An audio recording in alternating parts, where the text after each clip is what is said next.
गाड़ दो अहंकार की छाती में विजय का भगवान। नमस्कार दोस्तों, अपने कुर्सी का पेटी बांध लो, मौसम बिगड़ने वाला है। जी हाँ दोस्तों, ये पोस्ट हम नहीं किए हैं बल्कि खेसारी लाल यादव का फिल्म डायरेक्टर पराग पटेल जी ने किए हैं, जो कि आप ये तस्वीरें देखिए और पोस्ट को पढ़िए। जी हाँ दोस्तों, अब तो आप लोग का विश्वास हो गया होगा कि आखिर क्या मौसम बिगड़ने वाली है। तो दोस्तों, आप लोग के कुछ याद है कि दशहरा आने वाली है, और दशहरा में क्या होता है, राम रावण को वध करता है। तो जी हाँ दोस्तों, आप लोग सही समझे हैं। इससे याद पड़ता है कि खेसारी लाल यादव के एक मूवी बनाई गई थी, जिस मूवी का टाइटल रखा गया था राजा राम। तो हो सकता है कि उसी को लेकर आ रहे हैं पराग पटेल जी ने, क्योंकि बहुत ही जल्द आप लोग के बीच दशहरा आने वाली है और दशहरे में वो फिल्म चल सकती है। तो फाइनली दोस्तों, इंतजार का घड़ी हुआ समाप्त हो सकता है कि बहुत ही जल्द 1-2 दिन के अंदर, ये तो इसी हफ्ते के अंदर फर्स्ट लुक पोस्टर को जारी कर दी जाएगी राजाराम को। 80% आशा है, और नहीं तो 20% आशा है कि गॉडफादर। जी हाँ दोस्तों, खेसारी लाल यादव की एक और फिल्म बन के तैयार है पूरी तरह से, गॉडफादर। उस फिल्म का पोस्टर को हो सकता है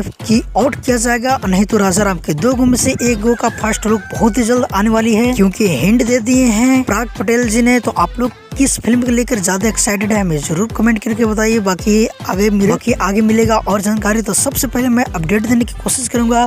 तो फिलहाल के लिए कुछ सही अपडेट था, मिलते हैं किसी अपडेट के साथ बहुत ही जल्द। जब तक के लिए जय हिंद, जय भोजपुरी।